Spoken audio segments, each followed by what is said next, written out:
Так, бастайық. Барлықтарыңызға сәлем. Менің есімім Маружан, және де математика пәні бойынша жас мұғалім ретінде бүгін сіздермен бірге YouTube арнасына квадраттық теңдеулер тақырыбына түсіндірме видео салмақшымын. Бұл мектепте оқитын арнайы оқушылар үшін және де ұбт дайындалып жүрген түлектер үшін квадраттық теңдеулердің оңай шығару жолы және қалай шығару тәсілдері туралы болатын болады.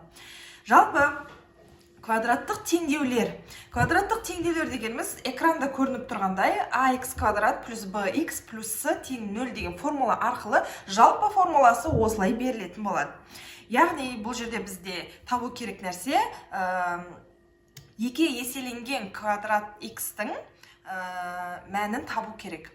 Бұл жерде бізде алдында тұрған a және b, c әріптері, ол бізде тұрақты сандар, ол бізде есептің барысында беріледі. Яғни, мектепте барлығымыз көрген, білгендей, дискриминант деген ұғыммен таныс боламыз. Квадраттық теңдеулер тақырыбында ол бізде b квадрат минус 4ac деген формула арқылы шығарылады. Яғни осы квадрат теңдеулердің жалпы мектеп жүйесінде үйретілетін формуласы, шығару жолы осымен шығарылады. Экранда көріп тұрсыздар, оның үш жағдайы болады. Ол бізде 0-ден үлкен, 0-ге тең және 0-ден кіші деген. Бізге көбінде 0-ден үлкен болған жағдайы көп кездеседі, және сол арқылы x1, x2-нің формуласы осы жерде көрсетіліп тұрғандай формуламен шығарылатын болады. Ендеше көп ұзартпай есептерді шығарып көрейік. Мысалы, бізге белгілі осындай бір есеп берілсін, квадраттық теңдеулерге байланысты. Мысалы, 5x квадрат плюс 12x плюс 7 тең 0. Жаңа дискриминантпен бірінші шығару жолын көрсетем, одан кейін арнайы жеңіл болатын тәсілдерді түсіндіретін боламын. Бізде бұл жерде a 5-ге тең,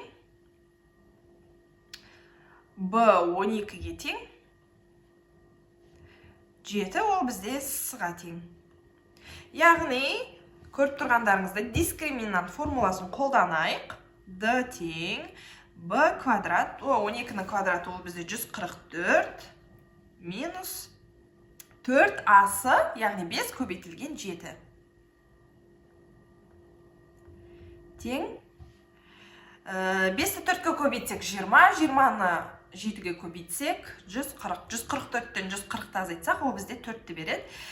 Дискриминанттың өзінің белгілі бір шарты бойынша дискриминанттан шыққан мәнді түбір астына аламыз. Яғни, түбір астында шыққан мән әрдайым 2 мәнмен шығатын болады, плюс және минус мәнмен 2 шығады.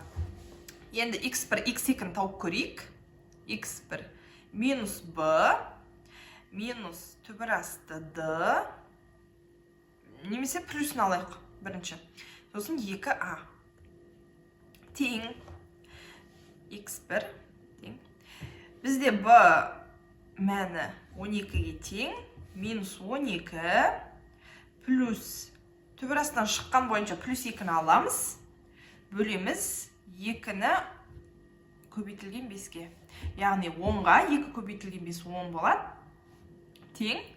Минус 12-ден плюс 2-ні азайтқан кезде үлкен санның мәні беріліп, яғни таңбасы беріліп, бірақ қосылатын болады. Яғни минус 12-ден 2-ні қосқан кезде минус 10 шығады.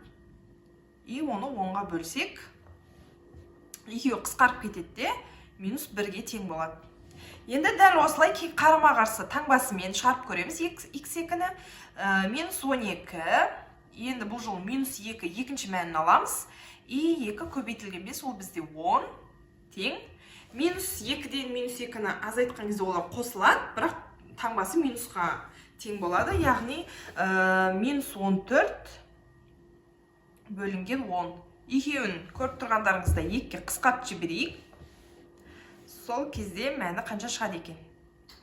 Ол кезде бізде 7 бөлінген 5-ге тең болады. Минус алды.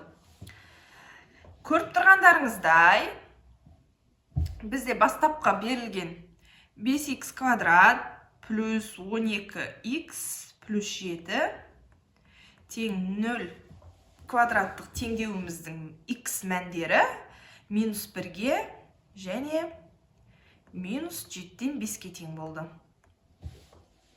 әртүрлі осы дискриминантсыз шығаруға болатын тәсілдер өте көп. Бірақ мен ұсынарым сіздер үшін Вет теоремасы деп аталады. Қазір мен сіздерге Вет теоремасын түсіндірейін. Вет деген ол бізде мектепте кәдімгідей формуласы бар өзінің. Ол яғни бізге айтады: ax квадрат плюс bx плюс c тең 0. Осында бізде квадраттық теңдеуде ол айтады x1 мен x2-ның қосындысы ол бізге минус b бөлінген a-ны беру керек. Және x1 мен көбейтілген x2-ның көбейтіндісі ол бізге c бөлінген a-ны беру керек деп айтады. Енді мына формулаға қарап қалай түсінесіздер, x1 қосылған x2 оны қаяқтан алам деген секілді.